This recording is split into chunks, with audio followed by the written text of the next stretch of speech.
Hello and welcome to the last of our regular Subway NIBFA Today shows of the season. I'm Barry Green. With just a couple of rounds of matches remaining, the race for the league titles is firmly on the line. No surprise then that in today's show we're concentrating on National League action from the month of April. Plus, we went along to watch Cliftonville's under-14 team in training. We spoke to players and to parents. We'll have that for you later in the show. And we'll also be announcing the Player of the Month, so stay tuned for that. Today we'll be joined by former Northern Ireland international and now Linfield Academy director Glenn Ferguson. We'll be getting Glenn's thoughts on our 4 featured games. Now first up we head to Seaview in Belfast as Crusaders and Ridgeway met in the under-14 B section of the National League. This was a quality head-to-head with Bradley Maguire starring for the Crews. Johnny Martin is on commentary. Crusaders and Ridgeway Rovers met at Seaview on a fine sunny morning in a top-of-the-table clash. Ridgeway kicked off wearing the white and Crusaders in the red and black. It was the home side that created the first chance of the game. A counter-attack, the Crews won the ball in the midfield before this pinpoint Shea Brennan pass found a teammate who shot wide of the left post.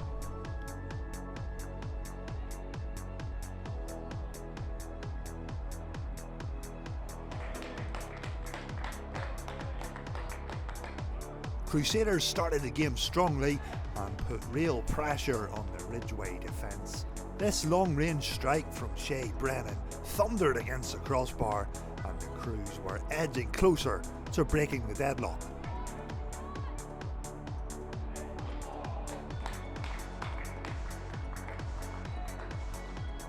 After a lovely flowing passing move involving 3 Crusaders players in midfield, the chance eventually fell for Bradley Maguire, who fired into the top left corner to open the scoring in the 14th minute. Ridgeway Rovers responded almost immediately when Thomas Crawford's cross was flicked on at the near post by David Johnson to make it 1-1 in the 15th minute.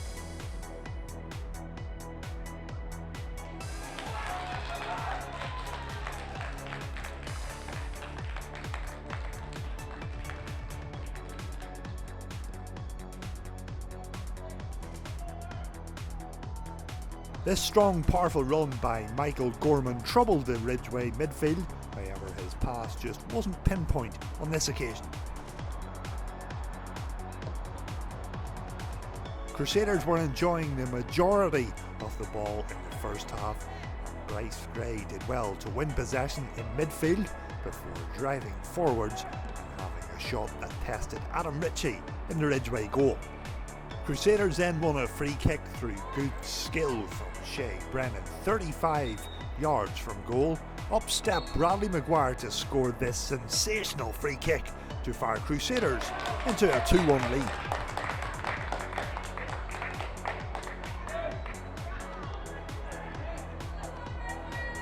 Ridgeway were making a habit of responding quickly, and they did just that when Thomas Crawford was brought down inside the area and Rhys Kernaghan was given a yellow card.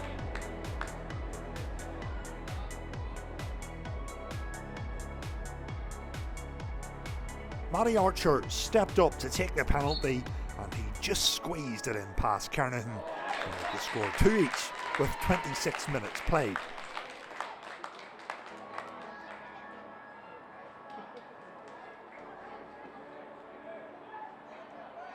Into the second half we go with the score at 2-2 and Crusaders were awarded another free kick in a dangerous position. Up stepped Bradley Maguire, who was looking for his hat-trick. However, this time his effort went over the crossbar. Crusaders were pressing for the next goal. This time Jay Patterson tried his luck from long range and it wasn't too far away from the top right corner. Ridgeway Rovers then had the next chance when this effort from David Johnson took a slight deflection and went behind for a corner.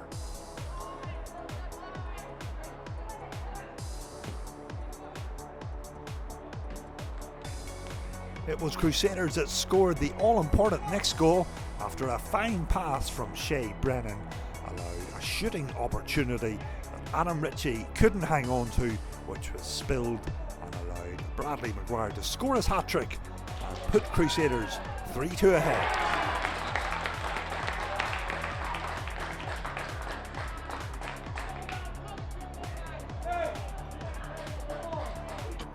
Ridgeway kicked off as they tried to equalise again. However, Jay Murray was caught in possession, which allowed Crusaders a counter-attack and another chance for the lethal Bradley Maguire, who fired into the net to score his 4th goal and put a 2-goal cushion between the sides.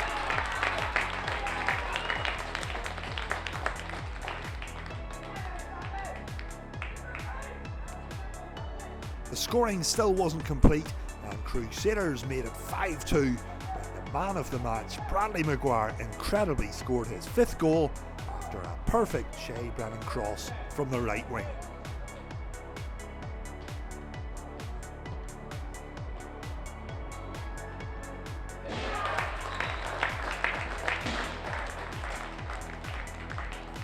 At full time it finished Crusaders 5, Ridgeway Rovers 2.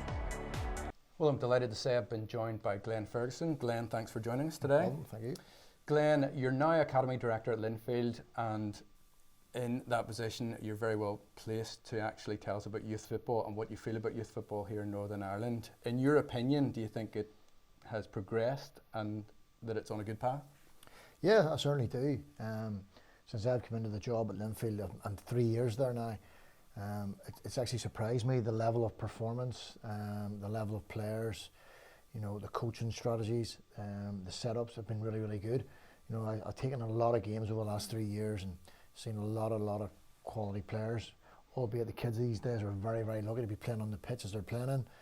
And, you know, so they're not playing in the mud heaps we played in years gone by, you know, so, but the game now is very much more structured, it's more competitive, you know, there's more effort being put into it, more effort being put into on the training pitch, you know, so it only bids well for the future, you know, and we're producing good players. You talk there about players needing to be technically good nowadays, I would say, much more so than when I played and presumably when you played. What, along with the technical side of the game, what are the main attributes that you look for in a young player nowadays? Well, I think first and foremost, you know, the players, you know, they have to be able to play football, they have to be talented, they have to have ability, but you got to look at a lot of things as well. You know, we try to look at, you know, their background and how they behave themselves, their discipline. You know, so there's a lot of social stuff comes into it as well. You know, so the kids have to be have the ability to learn as well, because no kid or no adult knows everything. You're always going to pick something up. So kids have to want to be able to come in and learn from their coaches, learn from the managers, learn what it means to be a player at a certain club. You know, certain different clubs will have, you know, different aspects of how they want to approach the game and how they want to bring their kids through. And at Linfield we have that. We have policies in place and how kids should be coached. You know, we have a firm policy that, you know, the coaches do the coaching, the parents do the parenting. You know, we're trying not to let too many parents get involved, and because too many voices sometimes can put the kids off. You know, so I think it's very important that the kids get coached by their coaches and they take on board, and hopefully it works for them. We'll pick up more on that later in the show. Turning to the 5-2 win for Crusaders against Ridgeway in Game 1. What a performance that was by Bradley Maguire. Now, it's not often you see someone score 5 goals in a game. I mean, you were a really prolific goal scorer. Did you score 5? No, I didn't, unfortunately. I scored 4 a few times, but never hit the 5 mark. You know, so... but I think the last person I remember scoring was Gary Hamilton. Maybe scored 6 for Portadown against Oma way back in the day. You know, so. St Julian's Road job, was it? No, I think it was at Shamrock Park. I think Portadown won 9-0 and he scored 6. It's no mean feat doing that either. You know, but for the young lad, Bradley Maguire, to score 5 goals, you know, and there were all types of goals as well. They weren't all similar. You know, you had free kicks, you had strikes, you had 1 in the 6-yard box. You know, he showed his desire to want to score goals, you know. And I always say to strikers, you know, it's not about just scoring goals. I feel as a striker, you need to score goals. You have to have that need, and that's what makes you a good striker. And I think Bradley proved that, you know, because, you know, he scored a free kick, he's taken a couple on his left foot, he's put his body in the line, getting into the 6-yard box, you know, so thoroughly deserved the 5 goals. Superb. Now, Ridgeway had done well to respond twice in the game, but the Crews, driven on by the impressive Shea Brennan, well, they just found that extra gear, didn't they, in the second half? Yeah, Shea looks a quality player, you know, he's comfortable on the ball. seems to glide past people. You know, his decision making is very good. You know, but unfortunately, he had a great game, but he was overshadowed by someone who scores 5 goals. You know, which is always going to be the case. But you know, that lad looks as if he's got a good future. You know, if he keeps level-headed, you know, you can see that he's certainly got the talent, and hopefully, if Crusaders bring him on, you know, he'll be one to look out for in the future. Very much so. I've watched him. Looks good. Thanks, Glenn. That win boosted Crusaders, and the Seaview lads have since went on to claim the league title by a single point from Glentoran. For our second game, we travelled across Belfast to the Dub. Green Island met Bertie Peacock Youth in the Under-13B National League. It turned out to be a tough day at the office for the lads from Coleraine. Let's take a look. Green Island in maroon took on Bertie Peacock Youth in the black and white colours at the Dub in Belfast on Saturday morning in the Subway Under-13 National League. With just 3 minutes on the clock, Green Island's Jay Gamble, number 7 here, picked up possession, playing a 1-2 before feeding Joel O'Rourke. O'Rourke making his way past his marker. His cross though was cleared to the edge of the box. James Bleakley fancied his chances, but Cather Donnelly did well in the Peacock goal to make the save.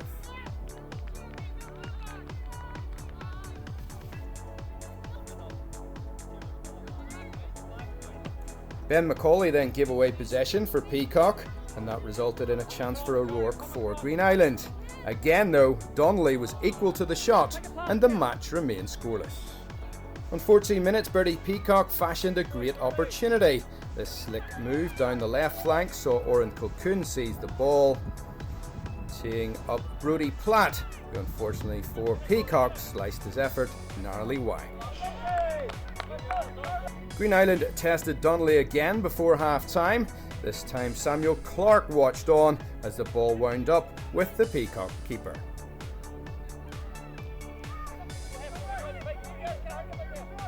In the second half, Green Island upped the tempo. Some neat interplay in midfield, Bleakley finding Flynn Roscoe.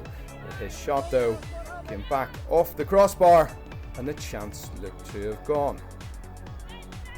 That wasn't the case, so Danny Doyle then teed up Jay Gamble. Gamble making no mistake to make it 1-0 to Green Island.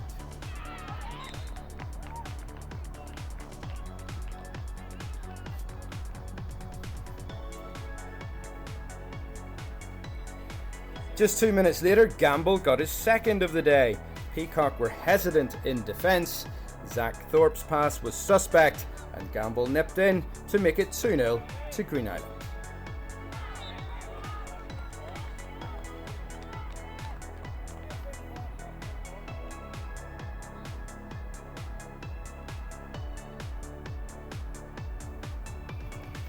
Then with just 2 minutes remaining and having already hit the woodwork twice, Flynn Roscoe got his name on the score sheet.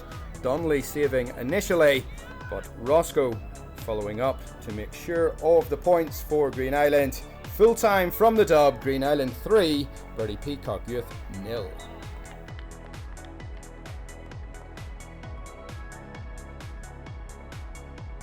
So Glenn, no goals in the first half, and then Green Island hit 3 after the break. Peacocks, well, they had no answer, did they? No, they didn't know.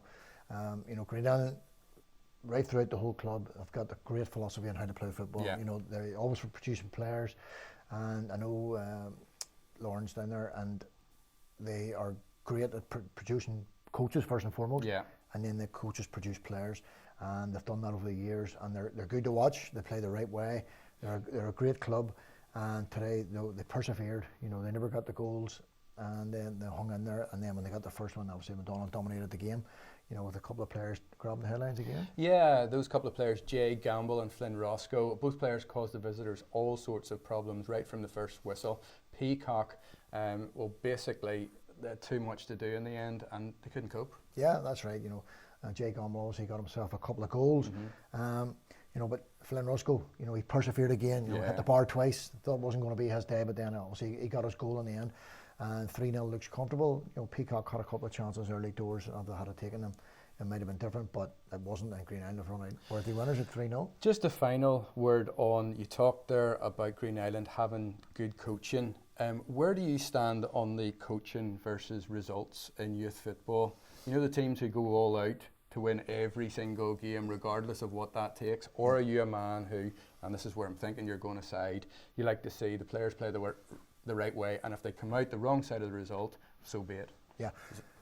Well, personally, the way I look at it, Linfield, I have 8 teams, so I sort of break it in half, and I put it down to the 4 younger teams are really their development coaches, and they develop the players, teach them the right way, learn them how to play football, the basics of the game, how to pass, how to move, positional sense. And then the higher up the club you go, you know, for the older kids, the older they get, it's no secret, they want to win. You know, so then them 4 coaches then become what I call performance coaches. So they're then and turning the development of the players, although they're still developing them, they want them to perform. And I feel if you coach the players in the right way, you know, irrespective of whether it win, lose or draw, if you do it the right way, they'll probably end up winning anyway. You know, if they don't, it's not the end of the world.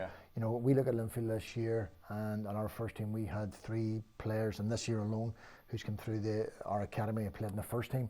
To me, that's success for an academy. You know, but if you do the right things, you will win trophies anyway, which we have been lucky to do this year. You know, but with Charlie Allen, for instance, who's 15 years of age, played in the first team. Crazy. You know, so that's, you know, Colin McElroth and Scott Boyd need to take a lot of credit, and that they coached that lad through the years, and he's ended up in the first team. Brilliant, great to see. Thanks, Glenn. Green Island finished 4th in the league table. Birdie Peacock 1 place above them in 3rd. Now, just before our halftime team talk, here's a word from our sponsors, Subway.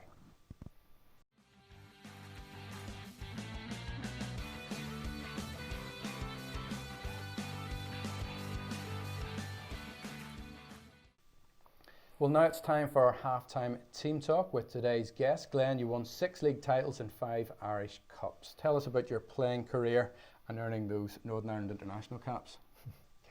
Well, first it was a long career. It's something I had to work hard at. You know, I started off at Ards as a young lad. I was fortunate enough to play in the youth team, the reserves, and made my debut in the first team all in the same season. So it was a bit of a shock stepping up.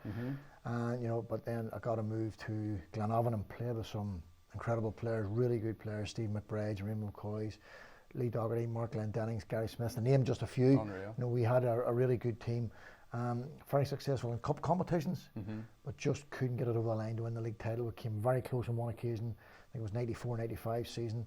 It went right to the wire on the last day. We were 2-0 up, pegged back by Portadown to draw 2 each, and Linfield nipped in and won the league.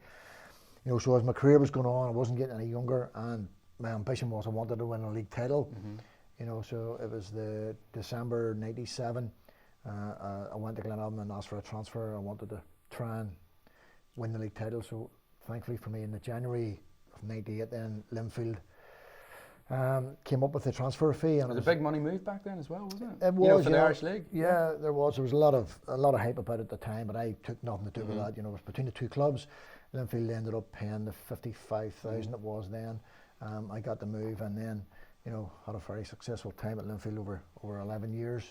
As you say, I won 6 titles. At that stage, I was 29. Probably wanted to move on. I'd been happy maybe to win 1, but I was looking enough to work really hard and stay fit and play in a good team again, you know, and got 6 league medals, and a few Irish Cups and numerous other trophies as well, you know. So very, very great times at Linfield. And then when I left Linfield, obviously I finished my career at Distillery, where I started my coaching with Tommy Wright and John Cunningham. Jimmy Brown brought me in at the start, you know. So, but you know, even when I went to Distillery, incredibly, we won a trophy for a team who were struggling near the bottom of the table. Turned it around, and Tommy took us to the final at Moorview Park against Portadown. We beat a very, very good Portadown team 2-1 with a couple of young lads. You know, David Kushler, who's starring now for Crusaders. I think he scored the winner on the day. Scott Davison scored. You know, really, really young team, but we managed to hold off, and that was probably one of the highlights of my career, believe it or not. But that's good, actually, that, you know, you've talked a lot there about Ards and the foundations that you laid down at Ards, Glenavon, and then you're talking about the end of your career at Distillery. Some people might just have jumped into Linfield. One thing you omitted to mention was the Northern Ireland caps. Tell us about those. Yeah, it was great. You know, it wasn't really something that, although I was playing well for Linfield at the time and scoring plenty of goals, it wasn't really something that crossed my radar. And I think it came about, Terry Hayes was the international physio, and James Quinn, who was playing for West Brom at the time, was in the squad and he'd get injured. And I think Terry might have put my name forward to, then it was Laurie McMenemy, I do believe. And so I was invited along to come training, and when I went to the training, it was a wee bit overawed at the start, but when I got there, you know, it wasn't just as daunting as what I thought. I must have done well in training because I stayed in the squads for numerous squads. I made 5 caps, you know, but making my debut at Windsor Park, particularly, you know, putting the green shirt on and being told to go on and play for your country, you know, it's something nobody can take away from me. It was something I really enjoyed, and you know, that's what all the young kids should aspire to. A lot of kids try to over-egg the pudding and they want to play for Liverpool and Man United, where if they look after their career in small stages and go through a development plan of just getting better, and hopefully if they make it in the Irish League or just before that, make it into a good academy side, they may well get the move and get the break that I got to play at the National. Exactly. Let's talk about management. You managed Ballymena United for, what, 4 years? 4 years, yeah. How do you look back on that time? No, it was great. I enjoyed it. You know, obviously, as I say, I started off Distillery as like a first team coach under Tommy Wright, and I learned a lot of Tommy. Tommy's a really top class manager, and he's proved that now. He's gone on to the full time game again.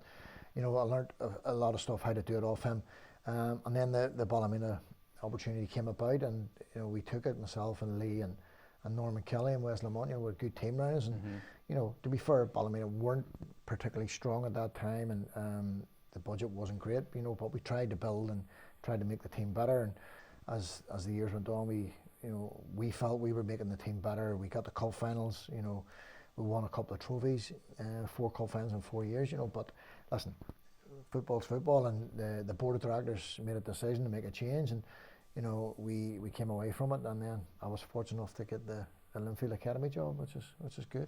Would you like to get back into the Irish League management side of the game in the future, or have you kind of put that to bed for a while? I haven't really thought about it much, you know, because I look at the jobs in the Irish League, and there's some of the jobs are changing pretty quickly, you know, and I sort of feel that, you know, people aren't given enough time to really put their stamp on things, and it's too easy just to change managers. And, people need to realise how much effort and commitment you put in. I didn't realise until I stopped. You know, after the Ballymena, I've been at it for almost 28 years, solid football, coaching, management, and I didn't realise until I stopped how much I'd put in. And I think that's what people need to do, particularly the board members of each individual club need to realise how much work a manager does before they make that knee-jerk reaction, because they do work tremendously hard to try and make it right. Sometimes it doesn't happen, but they do try hard, and they need to be treated with respect. Let's focus on the young people watching this game then. If you had any advice for them about forging a career in football, whether that be in the Irish League or beyond that, what would you say to them? Don't ever set your targets too high. Make it something that you feel will be achievable, you know, but you got to work hard at it. You know, no matter how much ability you have, you've got to work hard, you know, and it's not just going to happen to you if you're the best footballer, but you have to have the right attitude, the right discipline. You have to be able to learn and listen to the coaches. You know, if you do all the right things at the right times, you know, things will come for you, and you will get picked up, you will be talked about, you know, scouts will start to take notice. But if you are the best player in the pitch, but you're doing everything else wrong, you know, these clubs know that, you know, so, you know, there's a whole package that comes together to become a footballer, not but just because you're good on the pitch. Is there anything that you would say to players to stay clear of in the games, or anything that you don't like to see? Well, obviously there's a lot of distractions out there now. You know, social media is a bane of mine. I can't abide social media, particularly for young ones. There's so much bad mouthing going on. There's bullying on it. There's so much on it that's poor. You know, there's so much chances of kids now getting into drugs, drinking drugs. You know, stay off it. If you want to be a footballer and you go down that route, you'll never make it as a footballer. And that's the bottom line. You'll have time when your football career's over, if you want to go and have a pint, or if you can have a social drink when you're playing. There's no doubt about it, but you can't overdo it, or you'll not do it. You know, it's just, you got to weigh up exactly what you want. If you want to be a footballer, you got to sacrifice other things that might seem good at the time. Thanks, Glenn. Some great advice there. Well, recently we took our cameras to watch Cliftonville's under-14 team in training at Solitude. We caught up with some of the players and the parents. Let's take a look.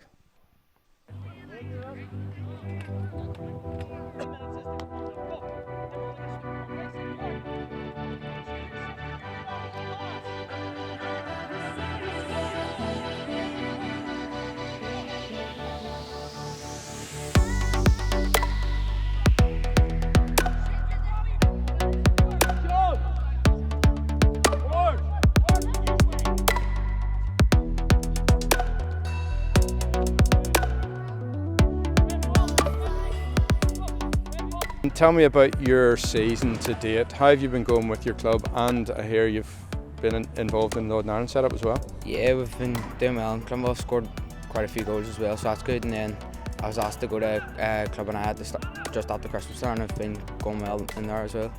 Tell me your ambitions then in the game. What do you hope to achieve? Play in England, just do as well as can football. Okay, and what about Cliftonville this season? What are you hoping to win? Win the League Cup and beat Linfield, and then hopefully Linfield score up in the league and we'll win that as well.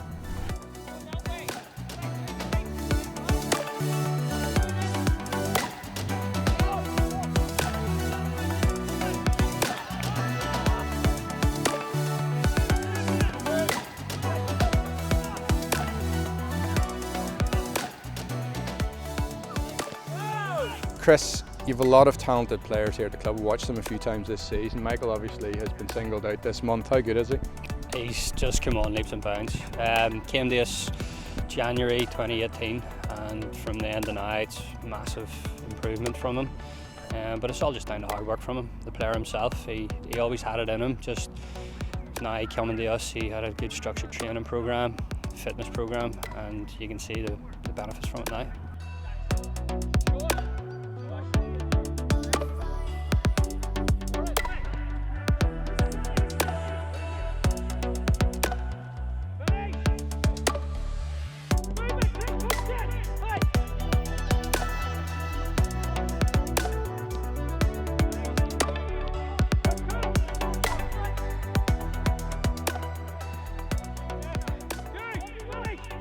What in particular have you seen him develop since coming here? It's his attitude towards football.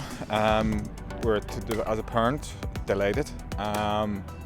Plus the two coaches have brought him on leaps and bounds, and his fitness, his attitude on the pitch towards his teammates has been fantastic, and his fitness is great.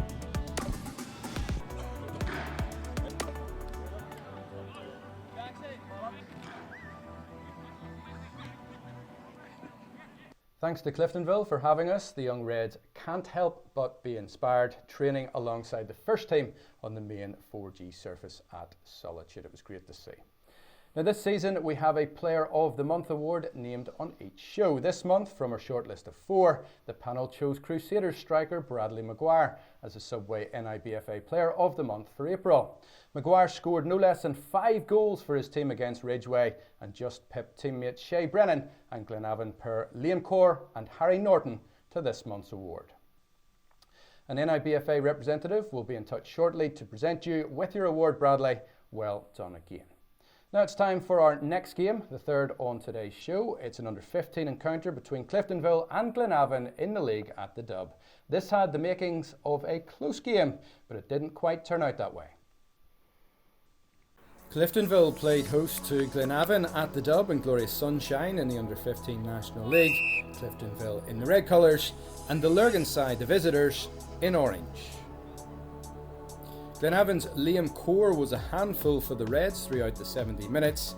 Number 11 here, and after just 5 minutes, he went past Jack Kinner. His cross, however, was cut out initially. The danger still wasn't cleared, however, and although Aidan Lillis had possession momentarily for Cliftonville, the ball eventually made its way to central midfielder Harry Norton, but he leaned back a little too much, and the ball flew high and wide of the target. And the game remains scoreless. Lillis was involved in thwarting a Glenavon attack after 27 minutes. Ruben McVeigh was fouled. Danger man Corr sized up the free kick. And what about this? For precision, pace and placement. The ball winding up in the net, off the underside of the crossbar to give the visitors a deserved lead.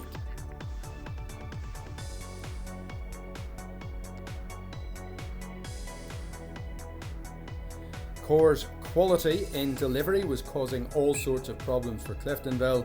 His corner this time was headed just narrowly wide by Bradley Ingram, as Glenavon looked to stretch that lead. Before the break, Glenavon did make it 2-0. Lillis conceded this free kick for lunging in two-footed. Corr again showed his set-piece prowess, picking out Luca McGreevy. His initial effort clipped off Lillis and went past Mateer in the Reds' goal.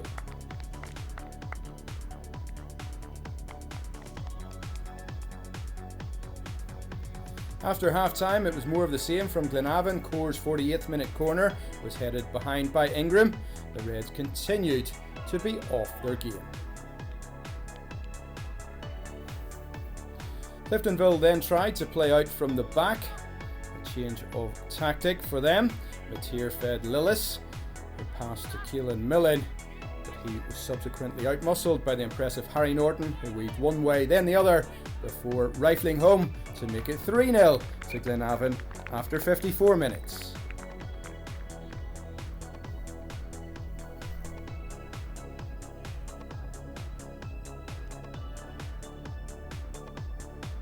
And Glenavon were determined to get at least another in the remaining 15 or so minutes. Cliftonville, who had started fairly well in the game, were just about out on their feet. The Reds, who had possession and were after at least a consolation goal, foraged forward 3 minutes later, but Corr and Norton hassled their markers in central midfield. Norton feeding Rugan McVeigh, who drove forward towards goal before finding the corner with this classy finish to make it 4-0 to the visitors. Game, set and match.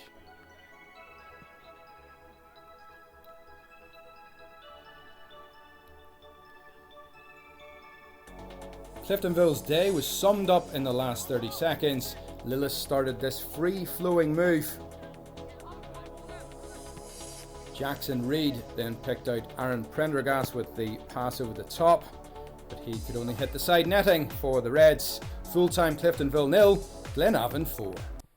Glenn, Liam Corr and Harry Norton were a handful in that match for Cliftonville. The free kick from Corr, it was sensational, wasn't it? Oh yeah, it was great technique, and just even the way he stood over the ball, you know, it wasn't as if he took a 10-yarder or even a 5-yard run. It was 2 or 3 steps. He knew exactly what way he wanted to hit the ball and where he wanted it to go. And of course, they always look better when they go off the crossbar. Yeah. You know, it gives the keeper no chance, but fantastic strike from the England. And then the goal that made it 4-0 as well from Rugan McVeigh. Oh, quality. You know, he's picked the ball up and he's carried it 10 or 15 yards and just, he's got a sight right and he struck it like a man. Yeah. You know, and it's flew in the top corner, you know, so some incredible goals in that game. It was great. Cliftonville's manager couldn't quite put his finger on it. I was at the game and neither could I, but Cliftonville looked totally out of sorts. Do you think they just thought, well, our season's pretty much finished now and we're kind of meandering to the finish line?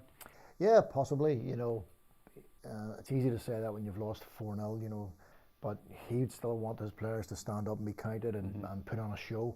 But sometimes the first goal is very important, and Glenavon got the goal and they dominated the game, you know, and maybe the Glenavon kids were, or sorry, the Cliftonville kids were just probably a wee bit deflated because of the quality of the goals. You know, maybe they thought they were just outclassed on the day. Yeah. Thanks, Glenn. Glenavon and Cliftonville both ended the league season in mid-table positions. For a final game this month, we went to Allen Park in Antrim. Foyle Harps and Windmill Stars met in a top-of-the-table clash in the under-16 section of the National League. Johnny Martin, watch this one.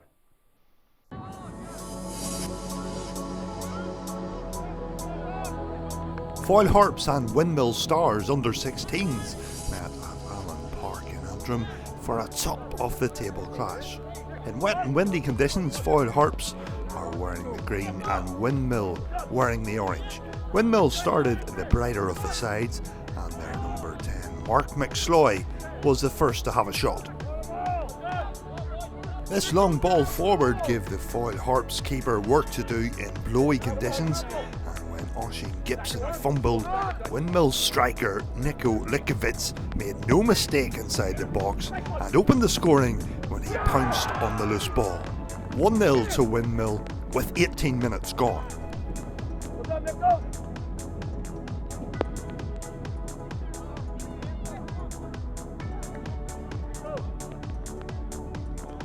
Down at the other end, a Foyle Harps corner was partially cleared, allowing a shot from distance, but this effort was never going to trouble Micheál Brown in the Windmill goal.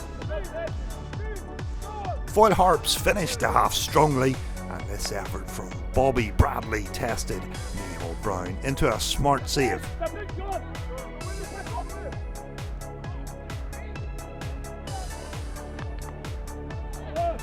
With the first half coming to its conclusion, Windmill picked the ball up in midfield, which set up a counter-attacking chance for the impressive Mark McSloy, who powered forward, but Oisín Gibson did well to come off his line and block the shot.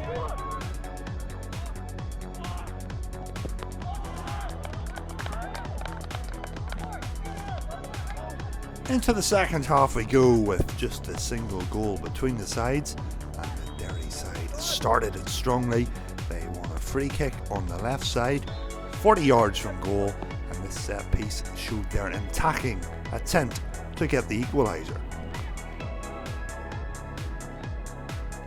Strong play from Foyle Harps number 5, Kyle McCann, forced the Windmill defence into some defending, with this ball eventually breaking for Shane O'Doherty to try his luck from the edge of the box.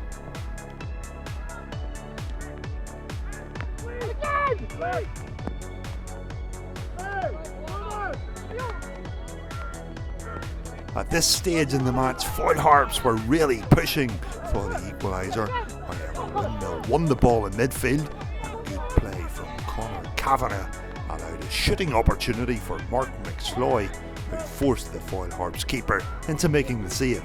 In blustery playing conditions, more like winter, Foyle Harps were getting their shots in on goal. However, this effort from Peter Boyle didn't really trouble Micheál Brown in the Windmill net.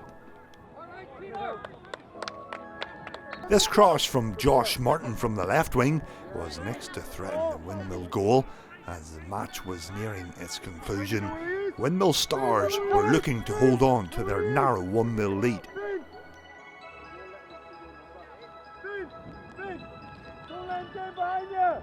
Great play from Foyle Harps number 5, Kyle McCann, down the left side led to this deflected effort, which forced Brown into yet another save. The Foyle Harps pressure really was building. Windmill were hanging on and were awarded a free kick on the halfway line. Sean Conlon's free kick into the box caused trouble, and this fantastic turn and shot from Conal O'Callaghan doubled the Windmill lead and made all 3 points secure.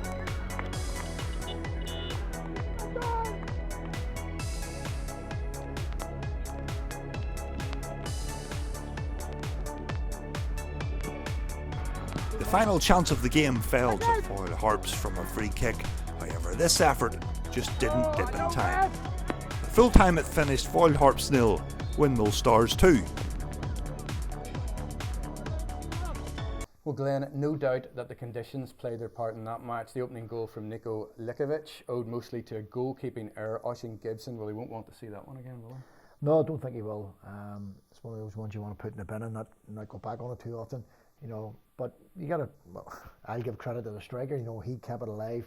He put the goalkeeper under pressure. The goalkeeper's made a mistake. It's went through his legs and he's tucked it in from a tight angle. You know, so good for the striker, not so good for the goalkeeper. And let's focus on attack here as we finish up. Conal O'Callaghan's technique for Windmill's second goal. You'd have been proud of that, wouldn't you? Yeah, absolutely. Those ones are hard. You know, the ball comes to your shoulder and you're having to swivel and get good contact, keep it on target, and also to beat the goalkeeper. You know, many's a time you'll see people scuffing that one, putting it over the crossbar. You know, but he's got great technique. He's turned, caught it right on the laces, and it's a great finish. Get the goalkeeper no chance. You know, so that's one for him to be proud of as well. Superb. Yeah. One for a scrapbook. Well, Windmill finished second in the table with Foyle Harps just behind in third. It's actually St Oliver Plunkett who are league champions, having lost just once in the league all season. Well, that's it from us for this month's show. Thanks to Glenn for joining us today on Subway NIBFA Today. We hope you enjoyed yourself. Thanks also to you for tuning in. We'll see you again in a week or two's time. We're actually pulling together the edited highlights of all the National League and NIBFA Cup finals, and we'll have that for you soon. Please do share our programme on social media. Help us spread the success of National League football here in Northern Ireland. Finally, you can drop us a message on Facebook or Twitter via the NIBFA or Exporte pages. Join us again soon. We'll see you then.